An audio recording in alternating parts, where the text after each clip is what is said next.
13 வருடங்களுக்கு முன்பு மக்களுக்கு அறிமுகமான என்னுடைய முதல் படத்துடைய பெயரே ஒரு கல் ஒரு கண்ணாடி. பொதுப்பணித்துறைக்கும் இந்த தலைப்புக்கும் நெருங்கிய தொடர்பு உண்டு. தமிழ்நாட்டு மக்களை நான் சந்திக்கும் பொழுது என்னுடைய கைகளில் நான் எடுத்துட்டு கொண்டு போனதும் ஒரே ஒரு செங்கல் மட்டும்தான். இந்த பொதுப்பணித்துறை நெடுஞ்சாலைத்துறைக்கும் எனக்கும் ஒரு தொடர்பு உண்டு. அது என்ன தொடர்புனா, நான் கிட்டத்தட்ட ஒரு 13 வருடங்களுக்கு முன்பு மக்களுக்கு அறிமுகமான என்னுடைய முதல் படத்துடைய பெயரே ஒரு கல் ஒரு கண்ணாடி. பொதுப்பணித்துறைக்கும் இந்த தலைப்புக்கும் நெருங்கிய தொடர்பு உண்டு. அதே போல சென்ற சட்டமன்ற தேர்தலில் தமிழ்நாட்டு மக்களை நான் சந்திக்கும் பொழுது என்னுடைய கைகளில் நான் எடுத்துட்டு கொண்டு போனதும் ஒரே ஒரு செங்கல் மட்டும்தான். எனவே அந்த தொடர்போடு அந்த உரிமையோடு இன்றைக்கு இந்த நிகழ்ச்சியிலே நான் கலந்து கொள்ள வந்திருக்கின்றேன். கிட்டத்தட்ட இன்றைக்கு இந்த அரங்கில் ஆயிரக்கணக்கான ஒப்பந்ததாரர்கள் வருகை தந்திருக்கிறீங்க. உங்களுடைய முகத்தில் தெரிகின்ற அந்த மகிழ்ச்சியையும் உற்சாகத்தையும் பார்க்கும் பொழுது நம்முடைய திராவிட மாடல் அரசு ஒப்பந்ததாரர்களுக்கு எந்த அளவுக்கு ஊற்றத்துணையாக இருக்கின்றது என்பதை என்னால் புரிந்து கொள்ள முடிகின்றது. அரசு தீட்டுகின்ற திட்டங்களை, சொல்கின்ற திட்டங்களை, கொடுக்கின்ற வாக்குறுதிகளை எல்லாம் செயல்படமாக்க காட்டுவது நீங்கள் தான்.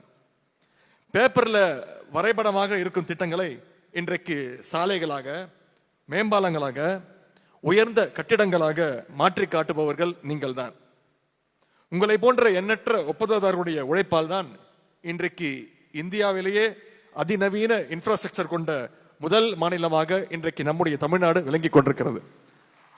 அந்த முழு பெருமையும் உங்களைத்தான் சேரும். ஒரு ஊர் வளர வேண்டும் என்றால் அந்த ஊரில் இருக்கக்கூடிய அனைத்து அடிப்படை வசதிகளும் கட்டமைப்புகளும் சரியாக இருக்க வேண்டும். அப்பொழுதுதான் அங்குள்ள மக்களுடைய சமூக பொருளாதார வளர்ச்சிக்கு அது முக்கிய பங்கு வகிக்கும். வெளிநாட்டிலிருந்து வருகின்ற வெளிநாட்டவர்கள் இந்தியாவிற்கு தொழில் நிறுவனங்கள் வருகின்றன என்றால் அவங்கெல்லாம் தேர்வு செய்கின்ற இந்தியாவிலே முதல் மாநிலம் நம்முடைய தமிழ்நாடாக இன்றைக்கு விளங்கி கொண்டிருக்கிறது.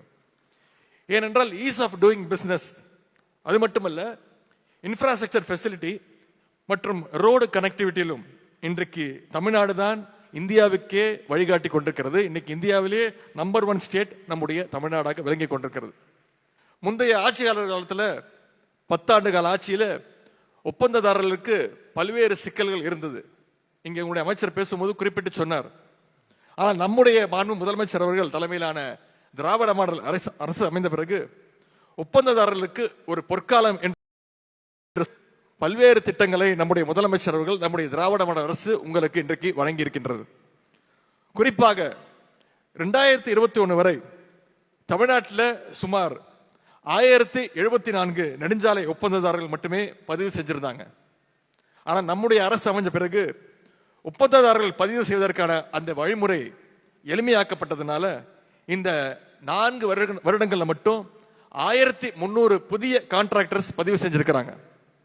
இது முந்தைய ஆட்சியுடைய எண்ணிக்கையை விட கிட்டத்தட்ட 2 மடங்கு அதிகம் என்பதை இந்த நேரத்தில் நான் பெருமையோடு கூறிக்கொள்ள விரும்புகின்றேன். அது மட்டுமல்ல, ஒப்பந்தங்களை இறுதி செய்வதில் ரெஜிஸ்ட்ரேஷன் முறையை நம்முடைய அரசு அமல்படுத்தியது. 2021 தேர்தல் வாக்குறுதியை உண்மையாக்கின்ற விதத்தில் ஆட்சிக்கு வந்த உடனேயே ஒரு கான்ட்ராக்டருக்கு 5 ஆண்டு பராமரிப்பு ஒப்பந்தம் வழங்கும் அந்த முறையை நம்முடைய முதலமைச்சர் அவர்கள் உங்களுடைய கோரிக்கையை ஏற்று ரத்து செஞ்சாங்க. ஒன்றிய அரசு சாலை பணி மேற்கொள்கின்ற கான்ட்ராக்டர்ஸ்க்கான ஜிஎஸ்டி தொகையை 6% 12 முதல் 18% வரை உயர்த்தியது ஒன்றிய அரசு. இந்த நெருக்கடியை உடனடியாக உணர்ந்த நம்முடைய முதலமைச்சர் அவர்கள் அந்த இழப்பை ஈடு செய்வதற்காக உடனடியாக 256 கோடி ரூபாயை உயர்த்தி உங்களுக்காக ஒதுக்கி கொடுத்தார்கள். இவை மட்டுமல்ல, இன்றைக்கு உங்களுக்காக பல்வேறு திட்டங்களை நம்முடைய அரசு, நம்முடைய முதலமைச்சர் அவர்கள் நிச்சயம் கொடுப்பார்கள். உங்களுடைய அமைச்சர் அண்ணன் வேலு அவர்கள் நம்முடைய முதலமைச்சர் அவர்களிடம் பேசி உங்களுக்கான திட்டங்களை நிச்சயம் உங்களிடத்திலே கொண்டு வந்து சேர்ப்பார்கள்.